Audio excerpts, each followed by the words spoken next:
Meus irmãos, a paz do Senhor a todos vocês aí que me assistem, me ouvem nesse momento. Eu me encontro aqui em Portugal, mas na verdade sirvo a Deus ali na cidade, no país chamado Suíça. E há 3 anos a gente está ali servindo ao Senhor.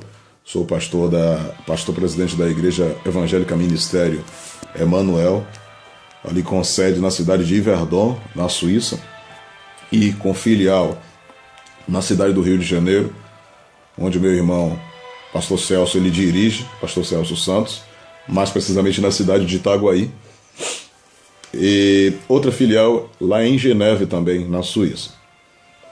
E neste momento eu quero chamar verdadeiramente a sua atenção, porque dessa vez eu não vou pregar, eu não vou fazer explanação bíblica, vou me utilizar de um texto apenas, mas eu quero contar uma experiência que o Senhor me deu no ano de 2011, mais precisamente no dia 9 de outubro de 2011.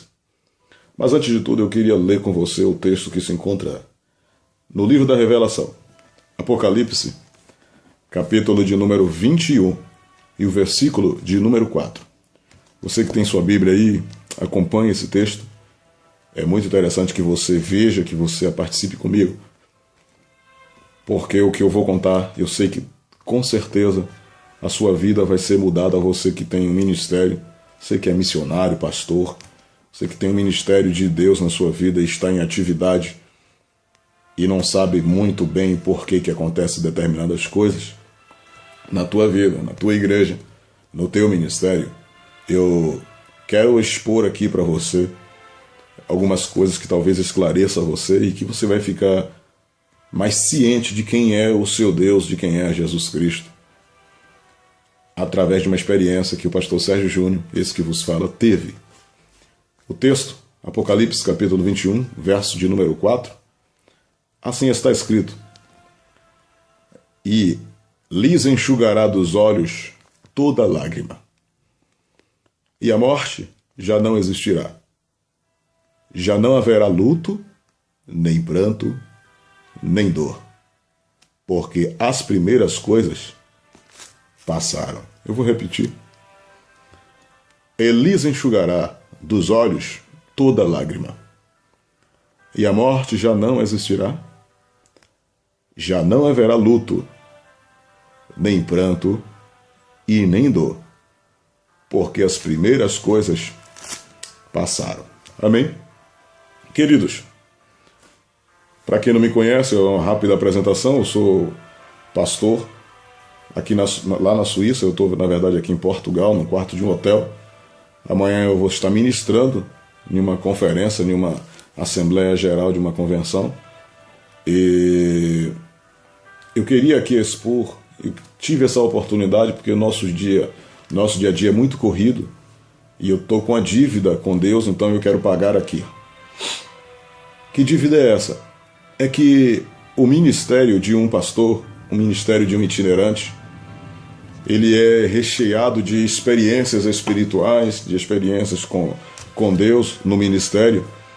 E eu sou um tipo de homem, eu sou um tipo de pastor que Deus me agraciou de poder obter alguma experiência no campo missionário. Se você for olhar aí no Google, nos sites aí de relacionamentos, você vai ver que nas redes sociais eu estou lá fazendo obra missionária em Campinas, em São Paulo, em Salvador. Bom, não interessa. O importante é que eu queria expor a você aqui um pouco de como é que funciona um chamado missionário, um chamado espiritual, e o porquê. Porque às vezes a gente se encontra meio confuso no exercer do ministério.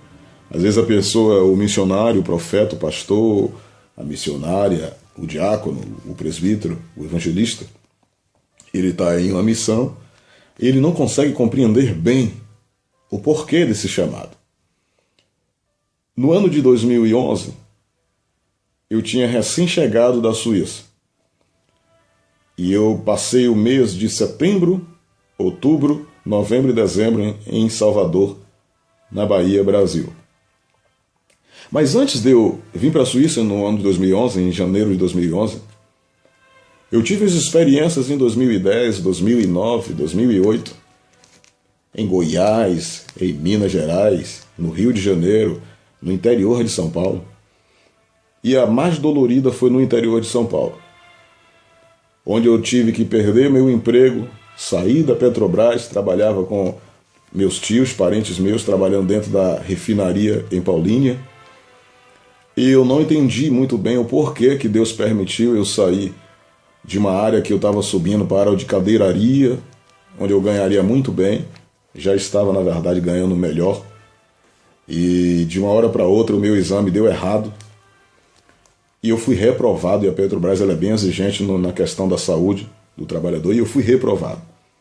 Daí então comecei a trabalhar para o Deus, fazer a obra missionária, investir aquilo que eu ainda tinha de dinheiro na minha conta, investir na obra missionária, fazer missões e pregar a palavra, mas pregar em vários lugares. Fiquei bastante conhecido no interior de São Paulo, em Paulínia, Mogi das Cruzes, a Santo André, o ABC Paulista. Então eu andava ministrando a palavra de Deus.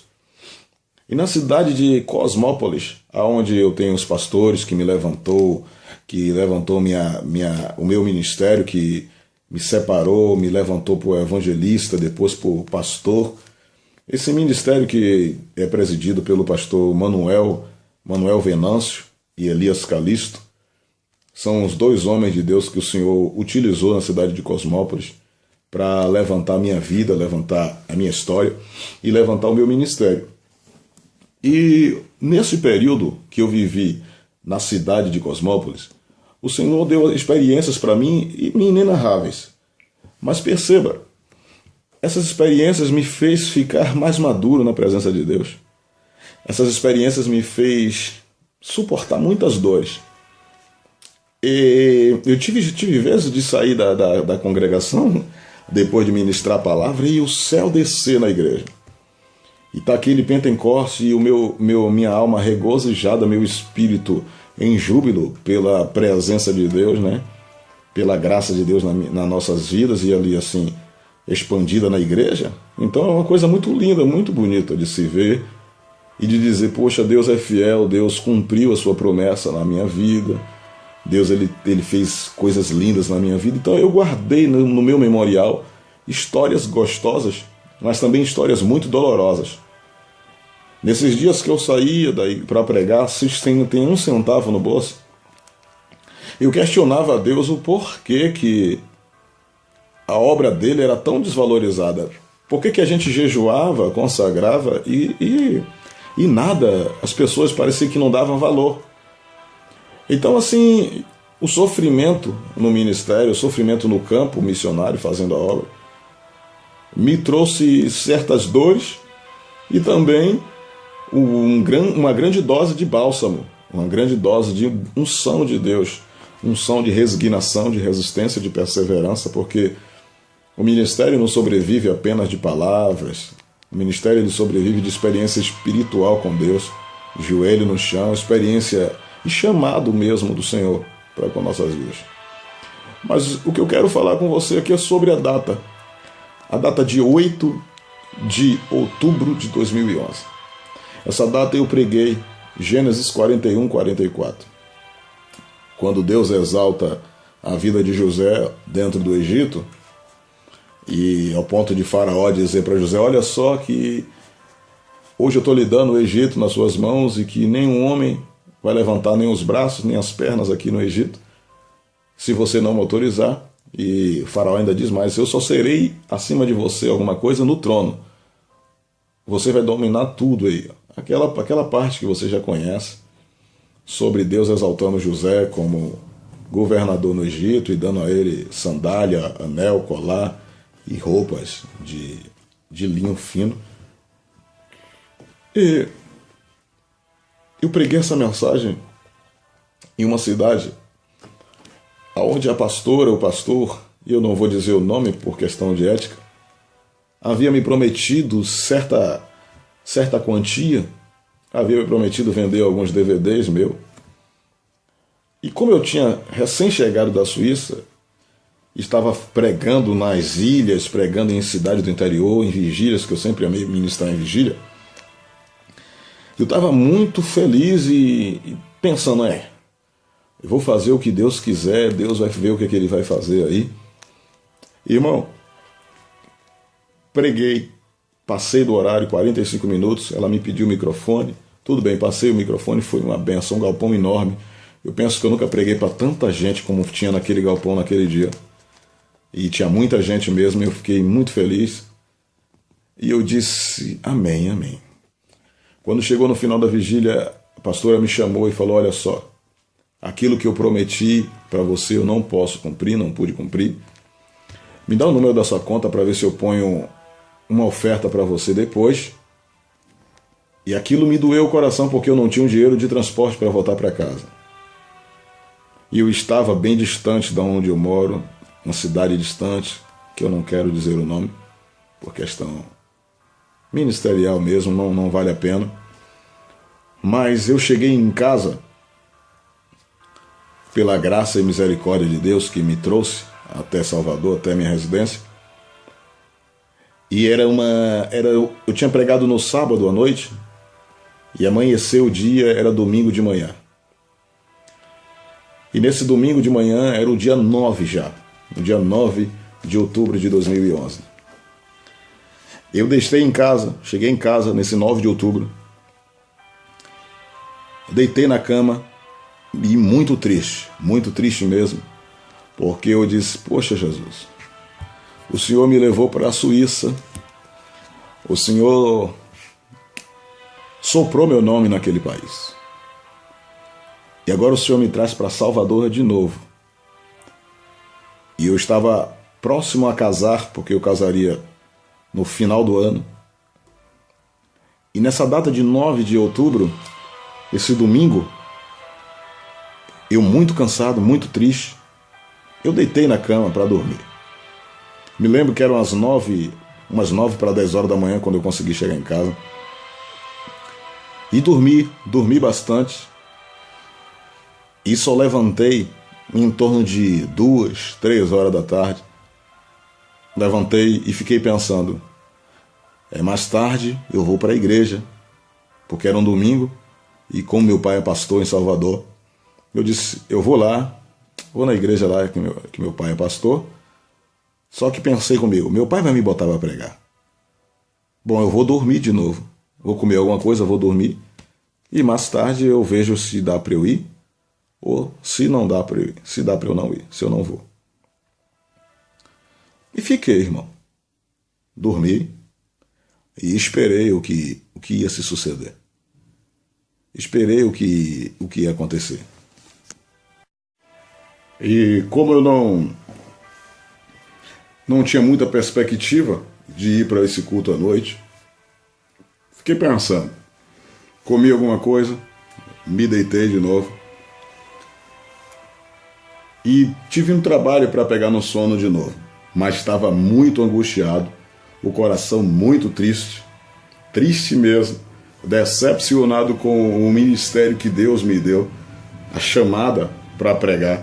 Confesso que pensei em desistir de ministrar a palavra, e nem força para orar eu tinha, já estava pernoitado da vigília, e só me vinha no pensamento, eu não nasci para ministrar, para fazer a obra. Eu penso que isso é só coisa de fogo de palha, como o texto está dizendo, que com o tempo as obras se revelariam. Através do fogo ela seria revelada, será de palha, de feno, de madeira, ou de ouro ou de prata. E pensei, o negócio é eu buscar o emprego e parar. Ir para a igreja simplesmente como um membro comum. Na época, então, eu era evangelista, e eu disse, eu vou ser o evangelista normal, vou ficar na igreja normal, e vou ajudar meu pai em Salvador, vou casar e vou ver o que é que vai acontecer da minha vida. E nesse mesmo dia, 9 de outubro, eu deitei, não me recordo a hora que eu deitei, mas eu dormi, consegui dormir, e eu me lembro que era 10 para as 8 da noite, quando eu me levantei, quando eu acordei. E eu olhei para o relógio, sem acreditar que eu tinha dormido aquele período todo, e com a forte dor de cabeça, uma angústia muito forte no peito, porque eu não tinha contado para o meu pai, pastor Sérgio Santos, ele já tem tanto problema, então eu fiquei quieto, deixei meu pai e não contei nada para ele o que tinha acontecido na cidade que eu tinha ido pregar. Mas como eu estava me preparando para fazer o casamento, eu tinha que ter alguma coisa. E como eu não tinha dinheiro, eu fiquei muito angustiado, fiquei muito triste. E disse, esse negócio de viver da fé, viver da obra é complicado. Queridos, quando eu levantei, eram 7:50. E eu vou te dizer, eu levantei, fui na cozinha da minha casa. E quando eu retornei, eu fiz simplesmente isso que eu vou fazer. Eu sentei assim, na cama, e quando eu sentei na cama, eu comecei a sentir, de uma forma meio leve, mas eu comecei a sentir que a minha força, a minha respiração, ela ia reduzindo muito devagar, mas ela ia indo embora. Eu ia perdendo a força, mas eu não estava sentindo desmaio, eu não estava sentindo nada. E eu estava sentado na minha cama, 7:50 da noite, e da parede da minha casa, da parede que separa o quarto e o banheiro do lateral, eu via algo devagar saindo da parede. Era como se alguém viesse me pegar, estivesse pronto para me pegar, estivesse pronto para me receber. Então eu comecei a ver a minha força desfalecer, mas eu não me angustiei, porque eu já estava com tanta dor de cabeça e já estava tão angustiado que eu imaginei que fosse simplesmente um sintoma dessa dor, que fosse simplesmente um sintoma dessa angústia. Então, nem tive como imaginar se era um delírio de febre ou alguma coisa, não tive nada. De repente, meus sentidos foram embora. Eu tenho absoluta certeza que aquele dia, ou eu tive uma parada cardíaca, ou eu tive um AVC, eu não sei o que eu tive, mas eu sei que, de repente, o meu espírito sumiu. E eu comecei a me ver de buço e subindo de costas para cima, alguém me pegando por aqui, pela minha pá, e como se estivesse me esticando para cima. Me esticando, e ao invés de eu ver a minha cama, ver o meu quarto, eu começava a ver de um lado barro, do meu lado esquerdo era só barro, um chão de barro batido, e do meu lado direito era ouro, brilhando como ouro. Era a junção de terra e ouro. O lado que tinha terra, que era barro, era muito bem aplanado, muito bem aplanado. Como se uma máquina tivesse passado por ali e deixasse muito bonita, muito bem arrumadinha. Não tinha um grão de poeira. Do outro lado, era ouro puro, brilhante. E eu não via o sol, mas eu via um reflexo como se tivesse do sol em cima da parte do ouro. Então ficava o ouro brilhando demais, ao ponto das minhas vistas não conseguir enxergar direito. E eu fui sendo abduzido, levado, subindo. Chegava um certo momento que sumiu toda a parte que era terra e ficou tudo ouro. E eu subia e eu não entendia. Aí um brilho ofuscava a minha vista, porque tinha alguém me pegando por aqui, mas eu não conseguia contorcer o pescoço para ver quem estava me pegando pelas costas. E eu fui subindo.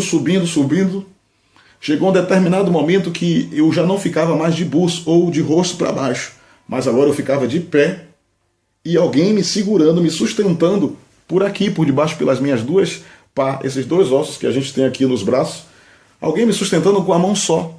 Era como se eu fosse um pintinho, uma pena muito leve para essa pessoa que estava me sustentando, que eu não conseguia ver quem era, mas eu sei que era algo sobrenatural, algo muito lindo. Então, quando me levava pelas costas, eu saí dessa parte que tinha ouro brilhante e entrei em um lugar que eu não sei que lugar era aquele. Mas era um lugar, irmão, de muito barulho, mas o barulho que tinha lá, nesse lugar, que eu creio ser a metade dos céus, porque Deus não me disse que ali era o céu. Mas nesse lugar tinha um barulho, irmão, que a minha alma estava muito feliz de estar ali. Eu estava muito contente de estar ali. E parece que eu tinha realizado todos os sonhos da minha vida, porque eu não sabia onde estava, mas eu sabia que estava muito bom ali. E de repente, esse ser que me segurava, ele começou a me levar como se eu fosse uma pomba, me levando, me guiando por uma cidade enorme, enorme, onde tinha muito brilho, cor de sol, como que o sol estava ali, eu não via o sol, mas eu via a iluminação muito forte. E nessa iluminação, irmão, eu via coros, e alguém cantava. E nesse coro que alguém cantava, eu começava a ver pessoas. E eu via as pessoas primeiro pelos pés dela. E os pés dessas pessoas estavam todos descalços. Eu via pessoas que eu congreguei quando eu era criança, em Alto de Cotos. Eu via irmãos que já partiram para a glória. Eu via pessoas ir cantando com uma caderneta na mão, um caderno na mão, como o grupo das senhoras antigamente cantava. E o coro que eles cantavam era um coro muito difícil de gravar, mas eu só lembrava do coro. E quando eu cheguei, eu só lembrava que a canção era Glória, glória, aleluia, glória, glória, aleluia, glória. E isso ficava repetindo. Mas, irmão, enquanto eles cantavam, algo acontecia, porque passava raios na minha frente, em uma velocidade incrível, que não dava para eu ver direito. Mas não eram raios como a gente vê aqui na Terra normal. Era a forma de anjos passando correndo, seres que passavam em uma velocidade absurda, que eu nunca vi nenhuma nave, nenhum carro de Fórmula 1, ninguém nunca vai alcançar uma velocidade daquela. Mas quando eles passavam, irmão, eles liberavam uma língua estranha muito diferente das línguas estranhas que tem aqui nas pessoas que são batizadas com o Espírito Santo e com fogo. A língua estranha que o anjo falava era como era como se fosse uma vitamina para mim. Quando ele passava, eu ouvia em um fundo os irmãos louvando, e os anjos passavam na frente com uma velocidade tão grande, e eles largavam como se eles estivessem passando só para me dar alguma coisa. Passava e falava algo, passava e falava algo. E o mais interessante, eu não falava com a minha boca. Eu estava lá, mas a minha boca não funcionava. Tudo eu falava aqui dentro. Eu sentia bem aqui, debaixo da nossa caixa, onde está o nosso coração, aqui na entrada do nosso estômago. Eu sentia bem aqui. Quando eles passavam, era como se eles estivessem dizendo assim, eu não sei, mas era como se eles estivessem me rebocando uma parede, jogando uma massa na parede, porque quando eles passavam eu tinha um impacto muito forte. Eles passavam, eu sentia bum. Eles passavam e largavam a língua estranha, eu sentia bum. E eu confirmava falando em língua estranha, mas não com minha boca. Eu falava aqui dentro. Eu nunca vi uma coisa dessa. E eu dizia assim, aqui dentro eu dizia assim, meu Deus, que língua estranha linda. Mas que unção esses anjos têm? E quem estava me segurando pelas costas, que eu não conseguia ver, falava comigo, isso é você que está sendo fortificado. Isto é eu que estou recheando o seu espírito, eu estou fortalecendo o seu espírito. E eu queria fazer assim com a cabeça para ver a pessoa. E eu não conseguia fazer nem 2 graus, nem para a esquerda, nem para a direita. Os meus olhos estavam limitados a virar. Nós aqui na Terra, né, nós viramos assim, ou então vemos o fundo lá. Lá não conseguia ver. Quando eu ia tentar ver, tinha um pano, um tecido branco que ficava aqui, parecendo que a mão dele estava aqui, e o tecido branco atrapalhava de eu ver. E eu muito curioso, querendo ver, mas eu só via um pano, um certo pano. E na hora que eu virava para ver cá, o pano passava para o lado de cá. Então se eu virasse o rosto, independente do lado que eu virasse, esse pano estava tapando a minha visão. E eu saí dali e ele começou a me subir mais. E ao invés de eu ver agora os irmãos através dos pés, eu agora vi os irmãos através da cabeça. E era como se eu estivesse em um nível mais alto. E eu começava a observar tudo naquela cidade. Mas, irmão, quando eu digo observar tudo, eu observava apenas um brilho enorme de luz no lugar. E ele só deixava eu ver o que ele queria que eu visse. Mas nada que eu não pudesse ver, ele não deixava eu ver. Então ele me levou, e quando ele me levou, me botou de frente de um rio enorme. Eu digo que é um rio, mas eu mesmo nem sei definir o que é. Porque era um lugar enorme, muito grande. Aonde tinha, irmão, uma água azul cristalina. Um lugar plano, calmo, longo, como se fosse desenhado. Mas não tinha uma sombra de vento no lugar. Nada balançava a água. E ele me fez colocar os pés na beira desse rio. O terreno parecia areia, mas quando eu pisava eu não sentia como areia. Então alguém chegava para mim e dizia: "Ah, você está feliz? Eu ainda nem lhe mostrei nada." "Isso aí? Você ainda não viu foi nada. Amanhã eu vou lhe mostrar o peixe do Rio Azul." E eu falava: "Peixe do Rio Azul?" Muito encantado. "Sim, amanhã você vai ver o peixe do Rio Azul." Aí a pessoa que tinha me deixado em pé lá me pegou de novo pelas costas, irmão, como se eu fosse uma estátua imóvel. Eu não conseguia fazer 360, 180, não tinha como. Então me pegou de novo. E quando me levantou dessa vez, eu já não vi mais o Rio Azul. Eu já vi a Argentina. E quando eu vi a Argentina, eu vi o meu irmão, que é pastor no Rio de Janeiro, pregando. Eu não sei o que ele pregava, mas eu vi ele com a mão assim, e a mão dele que ele fazia era uma mão com roupa branca. E ele estava pregando em espanhol. E eu não sabia porque eu não sou bom de espanhol, não conheço muitas palavras de espanhol. E ele estava pregando em espanhol na Argentina. E eu não sei realmente qual era o sentido de Deus me mostrar, me tirar daquele lugar e me dar a visão lá nesse país.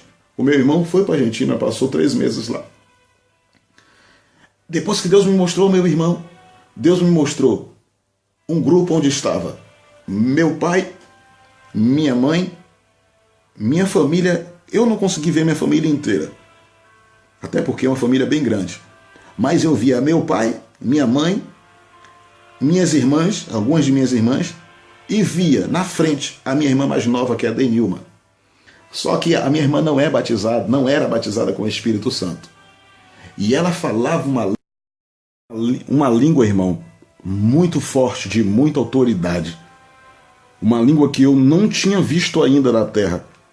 E era a mesma língua que os anjos passavam e falavam. Passavam e falavam. Porque no céu, irmão, eu até quero abrir uma aspas aqui para dizer para os irmãos que imaginam que o céu é sem barulho, que é muito educado. Se você não se preparar aqui na terra, você não vai poder ir para o céu não, porque é um barulho, irmão, que só quem é espiritual para sentir, para gostar. Eu estava lá e cada grito, cada júbilo, eu só não ouvia aquele júbilo de santo, santo, mas eu ouvia júbilos de glória, de louvor, de adoração. Irmão, o céu é uma adoração intensa, imparável. E esses anjos passavam, e quando eles passavam por cima do grupo que estava louvando. E a minha irmã tomava a frente assim e dava uma palavra de autoridade. Era como se ela estivesse dizendo: vai em frente. Eu não sabia o que ela falava, mas era como se ela estivesse dizendo: vai em frente, continue. Os olhos dela brilhavam com uma firmeza, uma segurança que passava para mim. Eu dizia: meu Deus, que coisa linda. Então esse homem me pegou de novo pelas costas e passou por cima de tudo. E quando passou por cima de tudo, eu vi, irmão, um muro do lado esquerdo aqui. Eu vi um muro enorme, rodeando a cidade inteira, murando a cidade inteira. E o brilho dos olhos, o brilho do sol nos meus olhos, começava a me ofuscar. E eu ficava eu começava a ficar sem saber o que falar, eu não conseguia mais nada. Irmão, eu começava a derreter por dentro. Porque é uma glória tão maravilhosa, irmão, tão gostosa, que não dava para eu entender mais. Era como se minha mente tivesse sumido. Era como se meu cérebro tivesse sido arrancado e eu só via brilho, brilho, brilho, brilho, brilho. E ele me levava em alta velocidade, me segurando aqui nas costas, e eu flutuando, flutuando. E ele fazia como se eu fosse uma vassoura, para lá e para cá. Aleluia. Para lá e para cá. E quando ele fazia para cá, eu não sentia nada, mas quando ele voltava, irmão, eu me sentia fortificado. Eu me sentia tão bem. Eu me senti tão bem, tão bem, tão bem, que era como se eu tivesse perdido todos os meus sentidos lá no Espírito. Eu estava navegando de uma forma tão linda, irmão, na presença, naquele sentimento de glória que eu tinha ali, que eu queria estar ali para o resto da minha vida. E ele tipo me sacudia, era como se eu estivesse me renovando, me enchendo de novo. Para lá e para cá, para lá e para cá. E chegou uma hora que ele parou de frente a uma tela. E a tela estava escrito embaixo assim, REC, como que estivesse gravando um vídeo. E nessa hora que ele me botou na frente da tela, ele me paralisou de novo, da mesma forma que eu fiquei paralisado na frente do rio. E na frente dessa tela, irmão, vinha um monte de vultos. Se abriu um telão, um mundo inteiro. E era como se eu pudesse dali ver o planeta inteiro. E via muitos vultos pretos vindo. Muitos vultos vindo parecendo caveira. Vinha como se forma de caveira. E vinha correndo e um vinha com um fuzil. E saía matando outro vulto. Depois vinha uns com a faca, mas a gente não via a faca correta. A gente via o vulto da faca. Eu sei que eram sombras. Eram vultos negros que vinham se contorcendo, e você só via eles matando, eles fazendo algo para matar, destruindo, matando. E quando ele vinha, outros caíam. Eles vinham derrubando e tinha um monte de vulto preto caído no chão. E esses vultos pretos vaziam um monte enorme, enorme, enorme.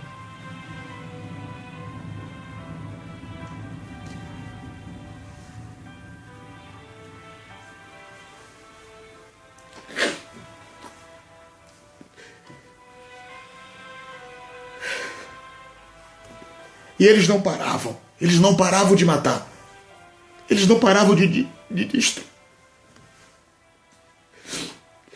Eles não paravam de destruir. Eles vinham com toda a força.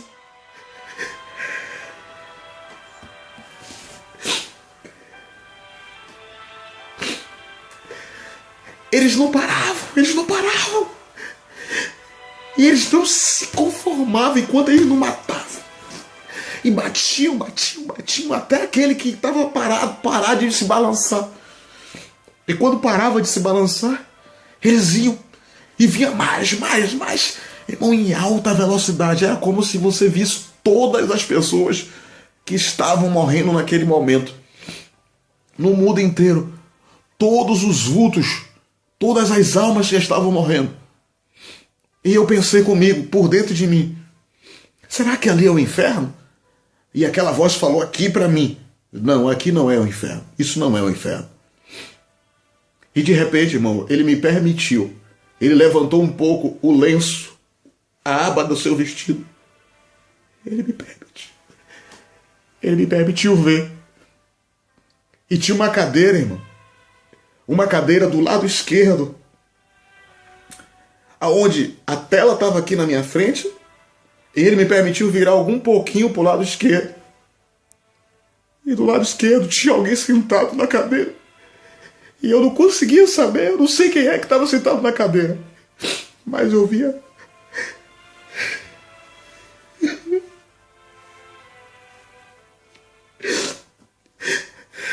Eu tenho que encontrar.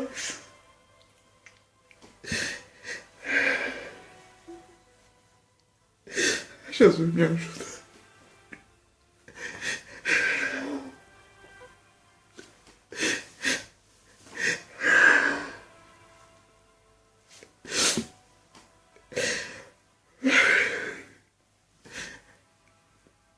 Na cadeira tinha alguém sentado. E isso aqui era muito branco. Tinha muita luz branca assim em volta. E a mão dele estava sobre o rosto assim. E ele virava em direção à tela. E quando ele olhava para a tela, ele chorava. Ele olhava em direção à tela e era como se ele estivesse dizendo a mim: eu estou chorando por causa dessas pessoas que estão morrendo. Era como se ele estivesse dizendo para mim: faça alguma coisa.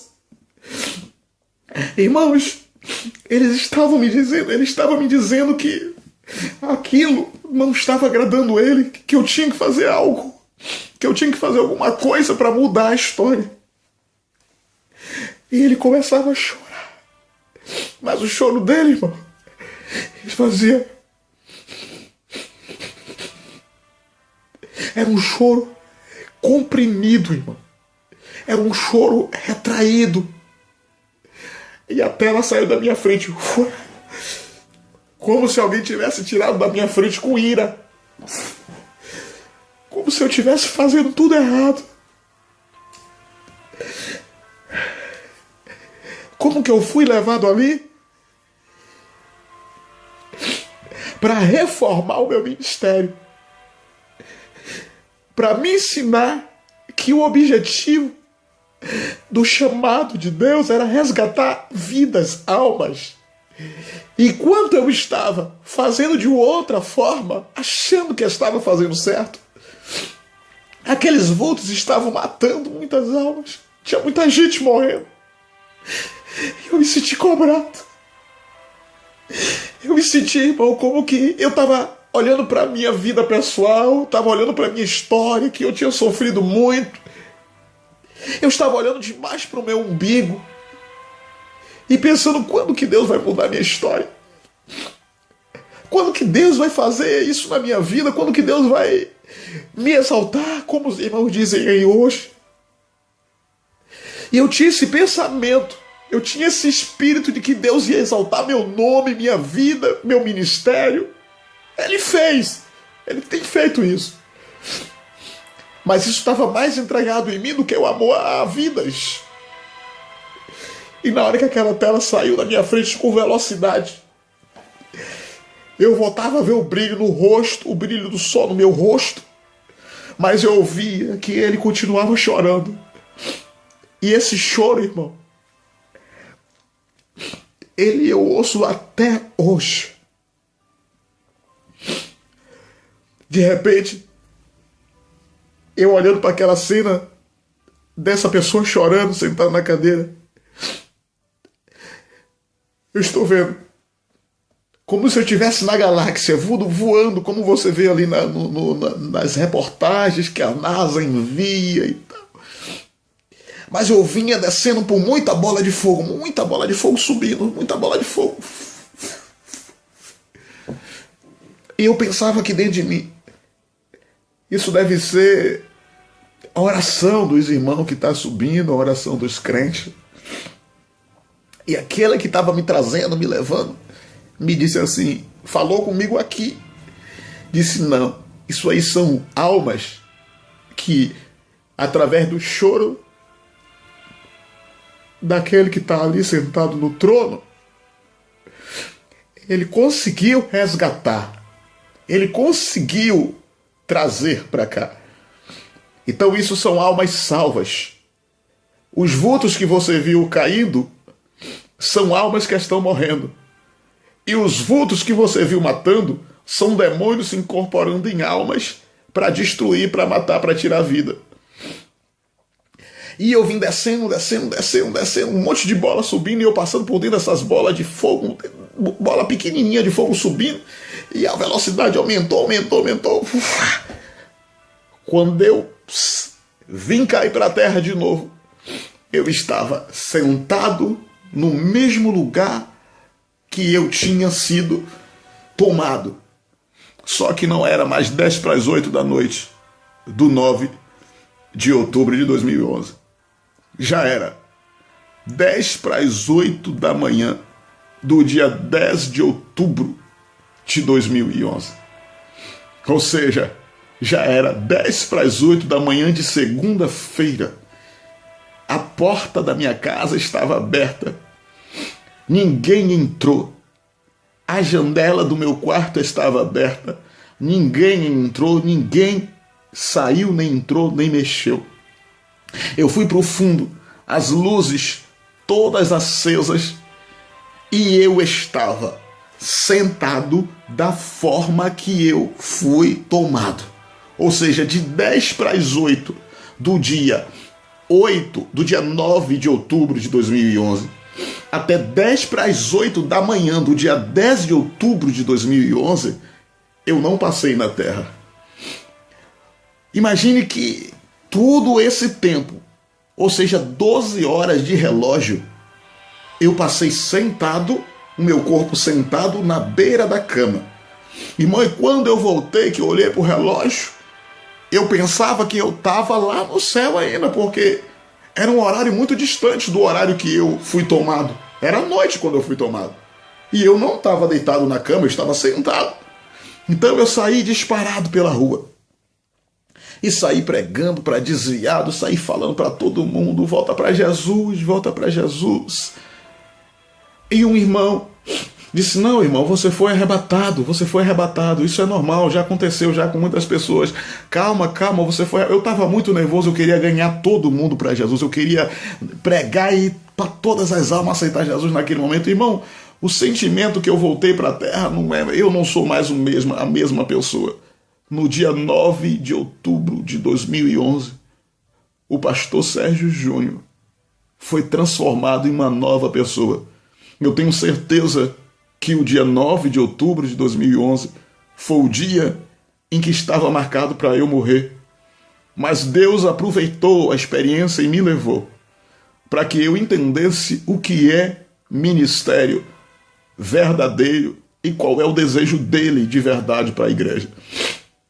E nesses dias, irmãos, eu tenho visto uma deturpação do evangelho, uma deturpação dos pastores, cada um buscando para si, todos querendo de alguma forma ganhar, sair bem na história, e esquecendo que o objetivo nosso, irmão, são almas para Jesus, são almas para o reino de Deus. Irmãos, eu estou aqui contando para você o que aconteceu comigo, porque eu não sei o que vai acontecer, até quando o Senhor vai me permitir estar na terra. Mas de 2011 até a data de hoje são 14 de novembro de 2014. Fiz 3 anos, no dia 9 de outubro fizeram 3 anos. E o Senhor tinha me dito, é o ano do Pai, o ano do Filho e do Espírito Santo. Você vai esperar 3 anos e depois você vai contar esse testemunho. E eu estou aqui para contar para você, que tem ministério, que tem chamada, que não entende o porquê, que está passando por lutas, por provações. Continue, o objetivo é a alma. Continue fazendo a obra de Deus. Deus não te esqueceu. No momento certo você vai ser revelado, Deus vai revelar a você o porquê de tudo, para o seu ministério ser desenvolvido. Mas por favor, irmão, continue fazendo a obra de Deus. E saiba, o objetivo é a alma, irmão. O objetivo é buscar vidas para o Senhor. Irmão, não navegue pelo orgulho. Não entre nessa linha de querer que seu nome seja honrado, que a sua família seja honrada, exaltada. Irmão, não queira estar aparecendo no Facebook, não queira estar aparecendo nas redes sociais como que você é o tal, é o fulano de tal. Isso Deus faz também. Mas o objetivo, irmão, é alma para Jesus. Eu queria deixar você consciente de que o que o Senhor quer de nós é que nós ganhemos alma para Ele. E a gente está se perdendo. As igrejas estão se perdendo. O orgulho está entrando na igreja. E muitas almas estão perecendo. Eu sou pastor presidente da Igreja Evangélica Ministério Emanuel. E o Senhor me deu 3 diretivas para essa igreja. A primeira diretiva é edificar vidas, conduzir famílias e potencializar ministérios. Mas nesse edificar vidas e conduzir famílias está mais a nossa determinação, a nossa aplicação. É mais para edificar as vidas das pessoas, conduzir famílias, resgatar elas. Mas, irmão, você que é pastor, você que é missionário, Você que não entende projeto de Deus. Você que às vezes está aí, irmão, pela fé, mas as dores estão corroendo o seu estômago espiritual. As dores estão atrapalhando a sua continuidade na sua chamada. E você tem se sentido afligido pelas marcas dos aguilhões do Evangelho, pelas prisões, como Paulo disse, prisioneiro de Cristo. Eu queria que você estivesse atento, porque o que Deus está fazendo com você é simplesmente te fazendo ser um ministro verdadeiro, uma verdadeira mulher de Deus, um verdadeiro homem de Deus. Então eu queria deixar aqui para você esse testemunho de arrebatamento. O Senhor me arrebatou, irmão. E Ele mudou minha vida, mudou meu ministério, me transformou. Tem pessoas que ouvem e me veem a lidar com problemas na igreja, problemas graves, e eles não entendem por que o pastor é tão paciente, tão calmo. Por que ele consegue? Como é que ele consegue isso? Será que ele... O que é que ele está fazendo? Por que ele conseguiu isso? Irmão, isso foi um trabalhar de Deus. Foi nesse dia que eu consegui, que Deus transformou minha alma, meu caráter, meu ministério. E eu creio que Deus ele vai arrumar uma forma de fazer na sua também. Eu queria te abençoar em nome de Jesus Cristo. Queria dizer para você, não desista, irmão. Não desista de forma alguma. Continue fazendo a obra de Deus. Não deixe que nada venha abater você. Como eu estava angustiado. É normal que a gente se angustie, se entristeça. Mas, por favor, não para. O objetivo são almas. Aquele choro que eu ouvia lá no céu, na cadeira, eu não paro de ouvi-lo. É por isso que eu não consigo fazer de outra forma.